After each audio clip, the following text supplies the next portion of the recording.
Alors, quelle est la dimension de l'image ici? Touche contrôle du PC, touche commande du Mac, je clique sur le calque à cet endroit-ci, ça génère une sélection. Donc c'est générer une sélection sur base de la transparence du calque. Touche contrôle du PC, commande du Mac, cliquez sur le calque là. Ensuite, je vais m'informer dans la palette information, menu fenêtre, information.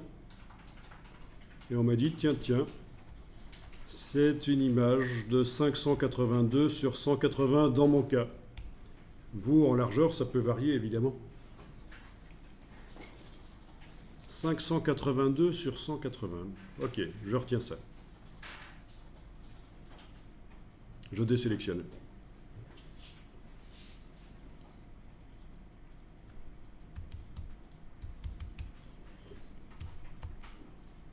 Comme j'ai une tête de linotte, je l'écris là.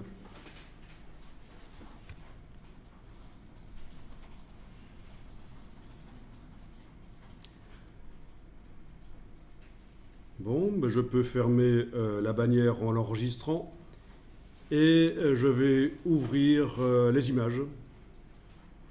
Si j'en avais des centaines, je mettrais au point un script qui ouvre tout seul l'image et une fois que j'ai fait l'opération, elle s'enregistre toute seule et se met à jour.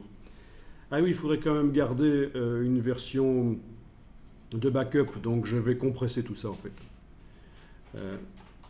Pas là-dedans, idiot. Au niveau de l'explorateur de fichiers, je vais aller compresser ça. Compresser en 7-zip, voilà. Donc, vous avez une archive, une bonne astuce. Hein. Vous avez comme ça un backup des choses, mais c'est inaccessible.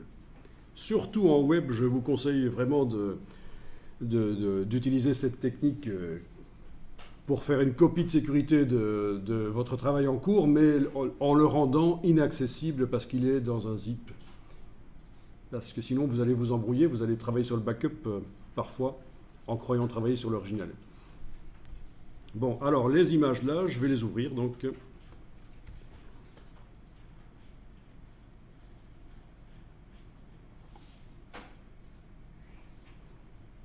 ok. Je vais prendre l'outil de recadrage.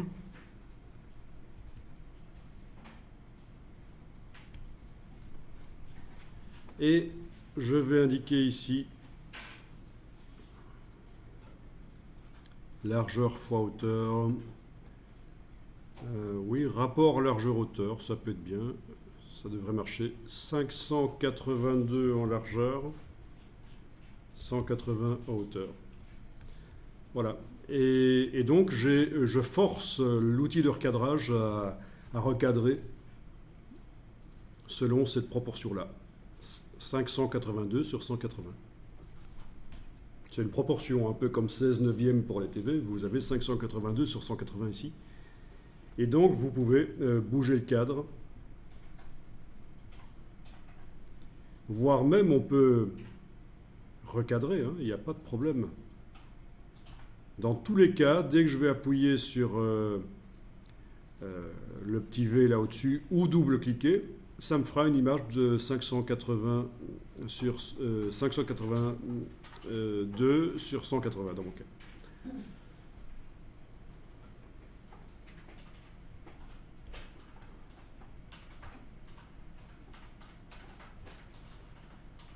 Voilà. Je passe à la suivante, contrôle tabulation. Ok, je clique et je bouge.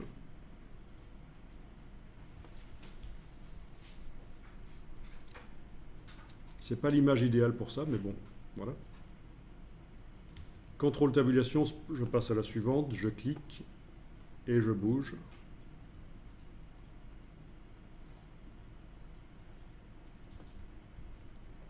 Et je valide. Voilà, donc j'ai mes trois images qui ont maintenant les bonnes proportions. Et ça devrait quand même être mieux. Alors, fichier tout fermé, enregistré.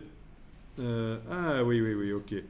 Il veut l'enregistrer en PSD, ça ne me convient pas ça. Il faut que j'aplatisse, oui, parce que le cadre a créé un calque 0. Il faut que je fasse menu calque, aplatir l'image.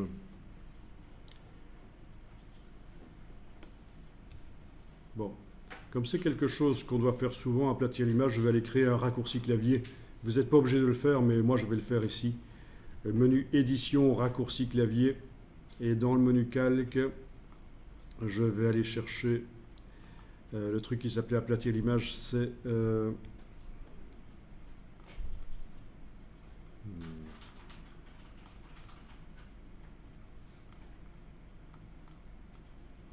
utile.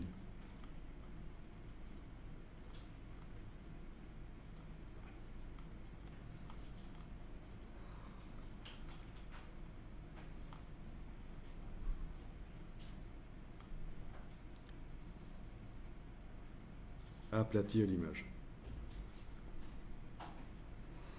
Mais pourquoi ils font des logiciels aussi compliqués? Avec GIMP, c'est quand même plus facile.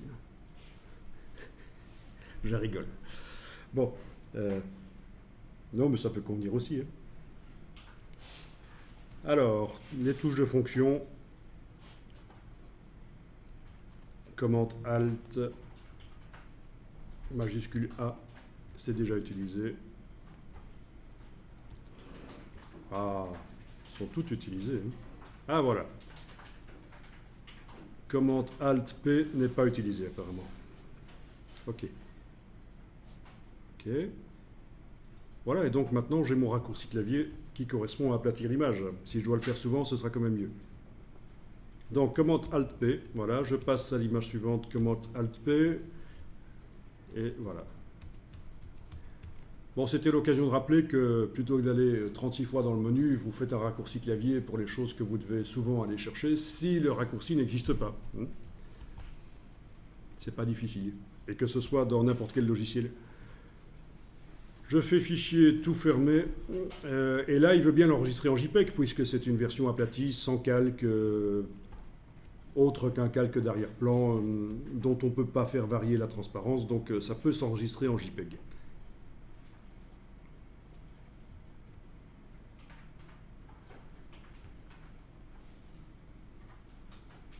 Ok, je recharge ma bannière, la dernière, là, voilà. Je teste.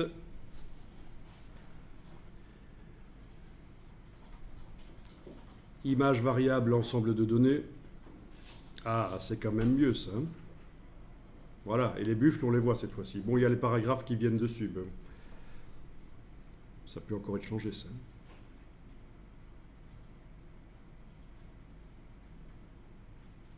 De toute façon, ce qui compte, c'est celui-ci. C'est celui qui a la chair la plus tendre. L'autre. Bon. Ben, on va exporter. Fichier exportation. Fichier exportation, ensemble de données sous forme de fichier. Donc, si vous faites des cartes de visite ou des fiches d'identité, tout ça, voilà, vous allez pouvoir générer vos centaines de fiches grâce au fichier Excel qui va être la source par cet endroit-là. Exporter les ensembles de données sous forme de fichiers. Donc, je vais aller mettre ça dans un autre dossier que celui sur lequel je travaille maintenant. Donc, je fais un nouveau dossier que je vais appeler variable animaux exportés.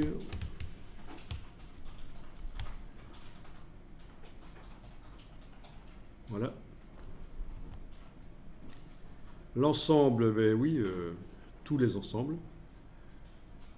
Vous avez la nomenclature possible.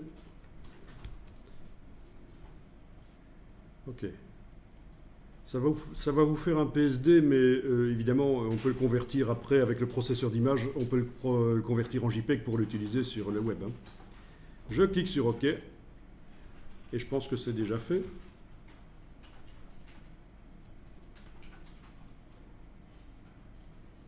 Voilà, donc dans variable ensemble de données exportées, j'ai mes 3 bannières qui sont là. C'est pas génial ça?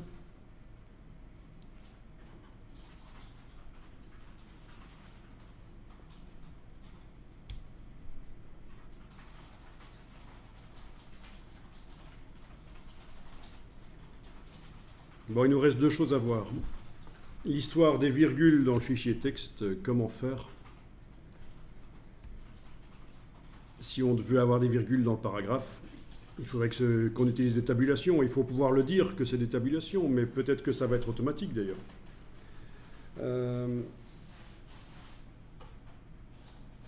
Et autre chose, le problème de la police ici. La police avec le texte accentué qui passe mal.